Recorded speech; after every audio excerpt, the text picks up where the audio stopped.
Our electricity bill suddenly shot up. Panicked, I called the power company. A worker arrived and, looking puzzled, asked, "Did you see this wire before?" Bob and I hurried over as the worker moved a potted plant aside for a better view. There, from our outdoor outlet, stretched a strange wire leading to my in-laws' house. "Do you recognize this wire?" The worker's question made Bob and me exchange knowing glances. "Hey Bob, could this be?" "Yeah, no doubt. This explains our crazy electric bill." Bob unplugs the wire quickly. Suddenly, a loud scream comes from my in-laws' place. "What?" "It's probably my mother-in-law." Then there's frantic muttering. The voice grows louder, and suddenly, my mother-in-law jumps out from the bushes. I'm Mary Johnson, a 32-year-old stay-at-home mom. I love trying out limited-time desserts as a hobby. I enjoy gathering dessert info from friends or doing research. My husband Bob, who's the same age as me, has always supported my hobbies. We've known each other since college, and I've always admired his kindness. I also have a deep fondness for my in-laws who raised such a wonderful man. Many of my married friends complained about their mothers-in-law, but thankfully, that's not the case for us. My mother-in-law and I share a love for desserts, and she's always happy when I bring her treats. My father-in-law, though quiet, always has a reassuring smile. They've always been kind to me, and I feel the same about them. They live about a 30-minute drive away. Not too close, not too far away, just the perfect distance. But sometimes I wonder if maybe we could live together, the four of us. It's not that I'm eager for it, but I think we might get along better than expected. I admire them enough to entertain such thoughts. However, life doesn't always go as smoothly as we hope. One day, I was shocked by the news from Bob. "Your parents?" It turns out my in-laws were moving into the empty house next door. I always assumed they owned their place, but it seems they were renting. Their house had aged, prompting them to consider moving. When they discovered the vacant house next to ours, they seized the opportunity. It's a sudden, close move. Anxiety immediately washed over me. So far, I've had a good relationship with my in-laws, but I worry about how this will change things. Living next door means we could see each other every day if we wanted to. I do like my in-laws, but truthfully, seeing them daily feels overwhelming. However, I can't just say that now. It's too late to back out. In fact, when we learned about the move, Bob gently suggested to his parents, "Maybe you shouldn't." But they brushed it off, insisting, "We get along so well now. It'll be fine. I once thought we could even live together." I regret ever entertaining such optimistic thoughts. As my anxiety heightened, my in-laws moved in next door. We greeted them cautiously, and initially things seemed fine. We kept a respectful distance and set boundaries. But as they settled in, my mother-in-law began to overstep boundaries like never before. She started exhibiting all the "don't do this" behaviors you hear about. Dropping by unannounced became routine, and once inside, she acted like it was her own home. Not only that, it felt like they were monitoring our every move. Then, on the day my mother-in-law showed up uninvited and commented on our dinner, she said something unbelievable. "Hey Mary, I've been thinking maybe you could stop locking the door." I was speechless. Can you imagine, in this day and age, my mother-in-law suggesting we leave our door unlocked? Not locking it means anyone could walk in at any time, which is not only unsettling but clearly unsafe.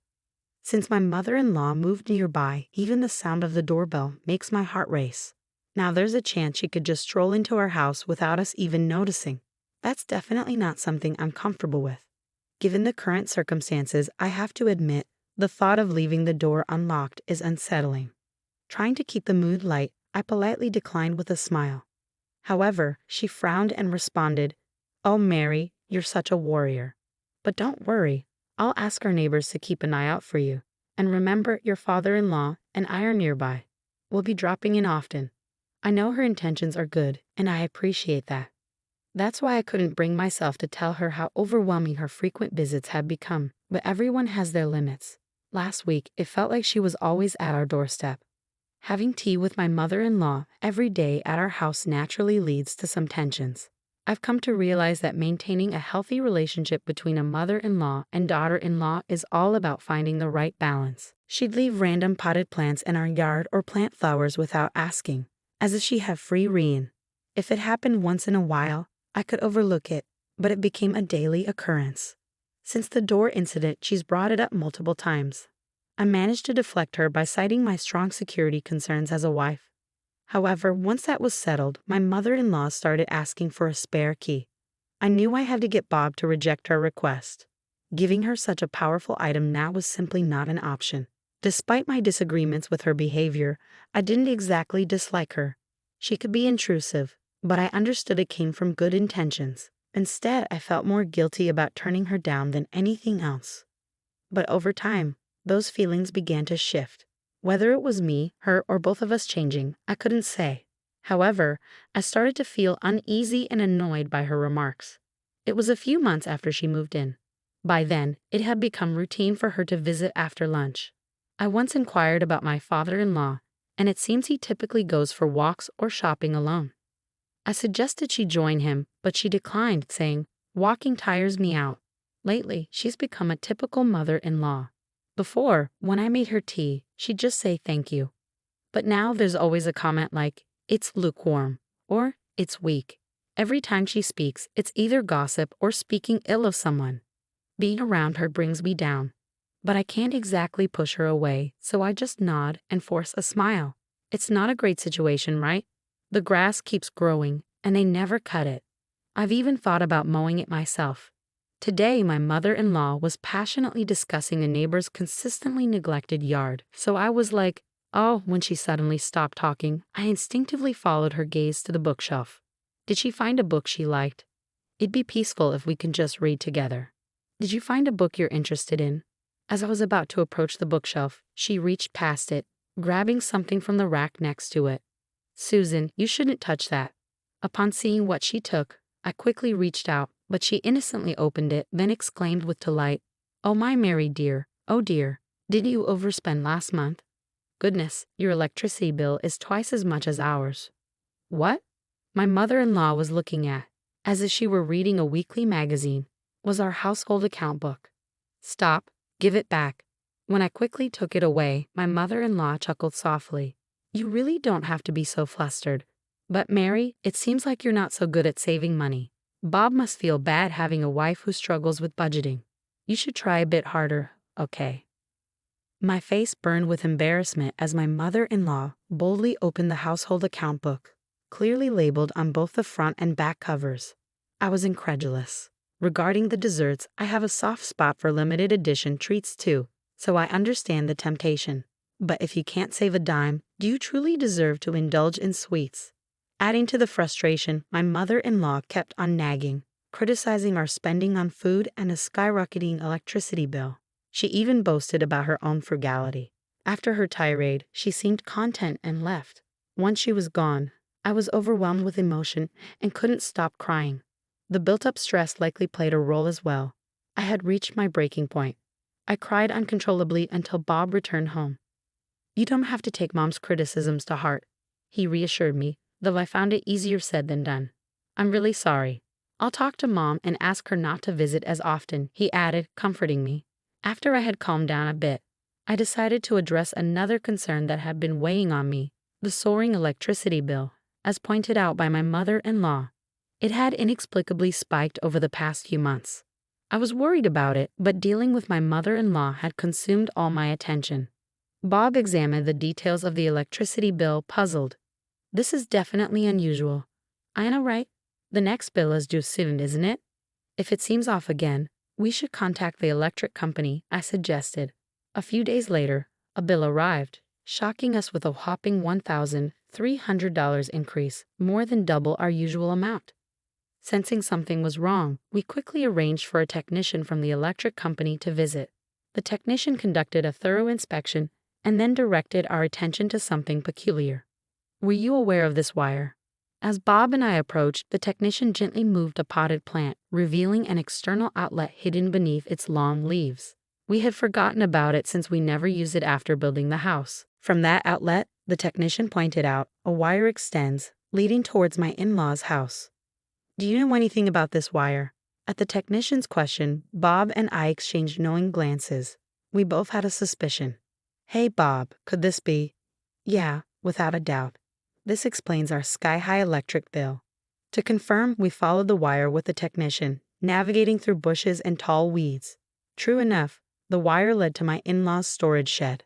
We couldn't see where it connected from our vantage point, but it was evident that it had something to do with their house. The technician, with a serious expression, asked, "Should I call the police?" "No, we might have to, but let's talk to them first. This house belongs to our parents after all," I explained. The worker initially seemed tense, perhaps suspecting theft of electricity, but upon realizing it was a family home, his expression softened with relief. "Oh, I see. I'll be on my way then." "Yes, thank you for taking the time to come out here. We really appreciate it," I replied gratefully. We escorted him to his vehicle and watched him drive off. After he left, Bob and I turned to each other, lost in thought. Bob let out a heavy sigh, resting his head in his hands. "I'm sorry for having a mother like that," he said with a hint of frustration. "It's hard to say. Don't worry about it. What should we do next?" If it's like any other day, Bob's parents are probably home right now. Should we confront them directly, or should we come up with a plan first? Bob, his hand covering his mouth, began to walk towards the external outlet. Thanks to the employee who had moved the potted plant earlier, the outlet was now clearly visible. Come to think of it, maybe his mother intentionally placed the potted plant here to conceal this outlet. Though I hate to suspect, I can't think of any other reason. I wonder what this is connected to, I mused. Suddenly, Bob reached out and swiftly unplugged the wire. "Wait, is it okay to unplug that?" I asked, a bit concerned. "I just did. The thought of them calmly stealing our electricity all this time makes me furious," Bob replied indignantly. "Anyway, we have the employee as a witness. I won't let them make any excuses. If necessary, we have that as well," he added firmly. "That's true." I nodded in agreement, feeling determined. Suddenly, a piercing scream echoed from Bob's parents' house, likely my mother-in-law's. Moments later, we heard frantic muttering and the voices started approaching us. Then, with great force, my mother-in-law burst out from behind the hedge, clearly not expecting to find us there. Upon seeing us, she let out a surprised gasp. "What are you two doing here?" she snapped. I stood tall and replied, "Susan, do you have business in our yard? You seem quite flustered." She looked away, visibly uncomfortable. Meanwhile, Bob held onto the removed wire firmly. When my mother-in-law exclaimed, "Oh," and tried to snatch it from Bob, he deftly hid it behind his back. "What are you doing?" she demanded. "No, that's what I should be asking you," Bob retorted, thrusting a wire in front of her face. This was plugged into our outlet. He emphasized the word "our." My mother-in-law's eyes darted around, and then she defensively looked upwards. "So what? Do you know where this wire goes?" "I have no idea," she admitted. "Just plug it back in now. Things are a mess here since you pulled it out." I couldn't believe her audacity. She was essentially admitting to causing the issue without any remorse. But my mother-in-law seemed more panicked than guilty. I understood why she was so flustered. Smiling reassuringly, I spoke up.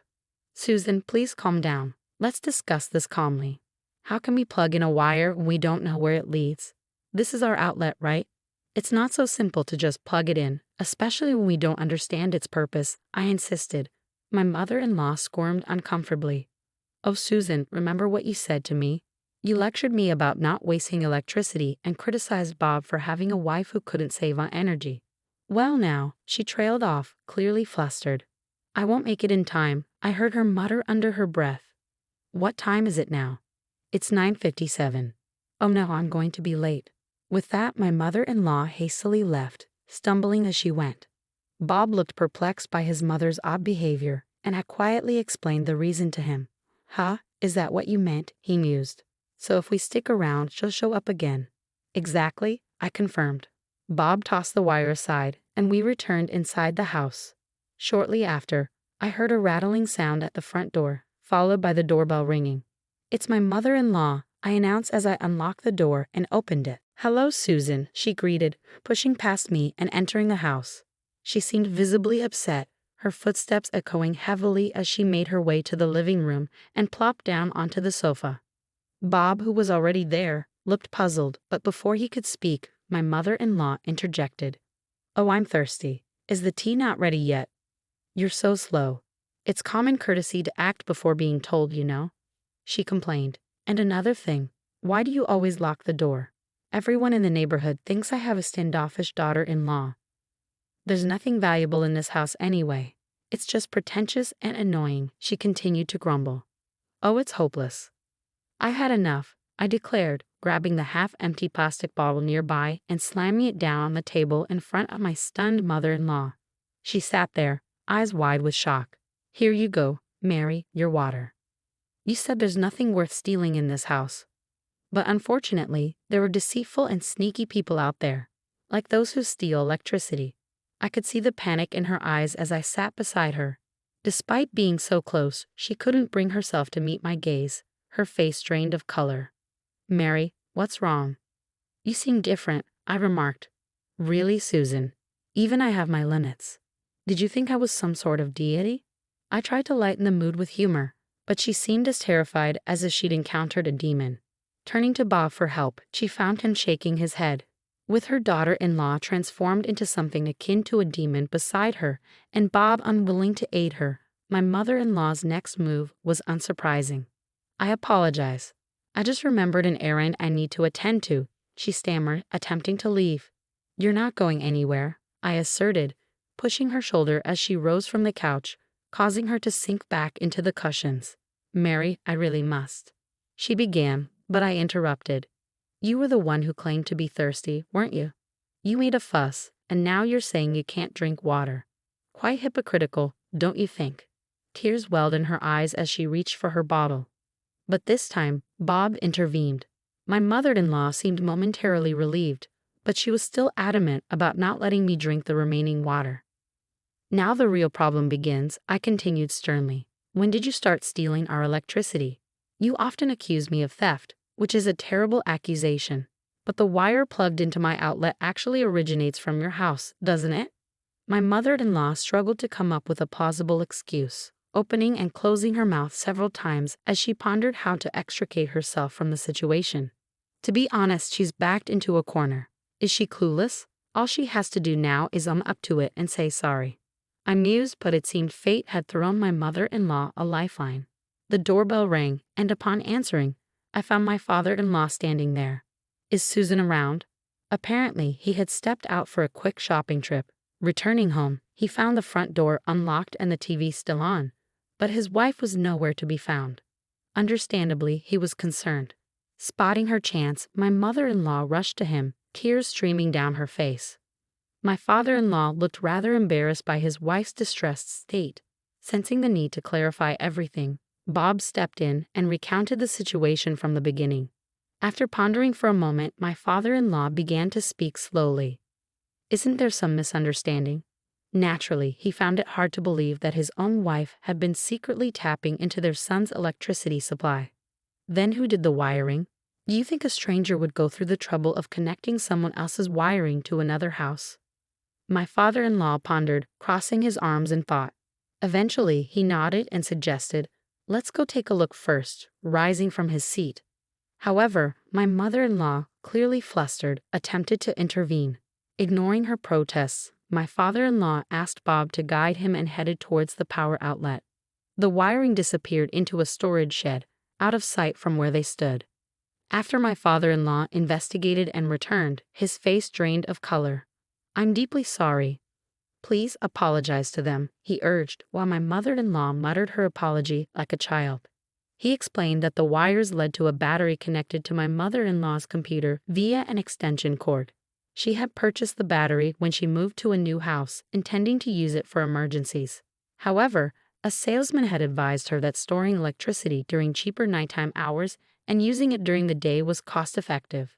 So she began using our house's electrical outlet to store electricity at night and power her home during the day. Initially, she only used it for that purpose, but as her extension cord had an extra socket, she started plugging in her computer and other appliances. Eventually, she was drawing electricity from our house all day long. When confronted, she defended herself, claiming she thought it was more economical. I was not only upset about her unauthorized use of our electricity, but also enraged by her hypocrisy. You often criticized Bob for having a wife who can't save money and mocked my spending habits on sweets, didn't you? I reminded her. Her lack of remorse was glaring. Saving money on your electricity bill by using someone else's electricity isn't saving money. It's theft, I admonished. And I won't overlook this just because we're family. If you don't sincerely apologize, we'll have no choice but to involve the police. My mother-in-law looked taken aback. Did she honestly believe she could get away with it? What kind of wife are you? Are you willing to betray your own family? I retorted sharply. Let's not distort things. We're a family, and we just want to ensure everything is fair, I countered. As I reached for my phone, she panicked and lunged towards me, but Bob intercepted her. You have no evidence, she protested desperately. With all this evidence, do we need more? If so, we can provide something even more conclusive, I declared, gesturing towards the roof. My mother-in-law strained to see, and her face drained of color. Yes, our house had security cameras installed, and by chance, the area around the outlet fell within their range. My mother-in-law let out a soft gasp of distress. Is this proof enough? I questioned. Oh, and one more thing. Is there something else? I added. You were in a hurry today because of the limited edition dessert release, weren't you? I teased, flashing a sly smile. Indeed. I had a friend purchase it for me, so I managed to secure it safely. If you hadn't been so fixated on siphoning electricity, you might have been able to order it online. What a pity, I remarked. My mother-in-law collapsed to the ground, trembling and defeated. After discussing it with Bob, we decided against involving the police. While she had confessed and we had evidence, it seemed more trouble than it was worth. Plus, considering she was family, there was a chance it would be overlooked anyway. Instead, we agreed that my in-laws would cover the electricity they used and provide additional compensation for the inconvenience caused. Despite the inevitable awkwardness of living in close proximity, it was a necessary step for my peace of mind. As tensions rose, our interactions with my in-laws dwindled. Then we received unexpected news. They decided to move back to their previous house. Rumors about electricity theft, particularly involving my mother-in-law, had spread, deeply upsetting her. She tearfully expressed her desire to return to their old home. Surprisingly, I discovered that my mother-in-law didn't have the strong relationships with her neighbors that I had assumed. Instead, she was treated delicately, like a fragile object. After covering the compensation and moving costs, my in-laws found themselves financially strained. However, we made it clear that we wouldn't be offering any financial assistance. It's up to them to adjust their spending habits and manage on their own. With my mother-in-law gone, I've been enjoying life to the fullest each day. Our electric bill has significantly decreased, and now I'm contemplating which dessert to indulge in next.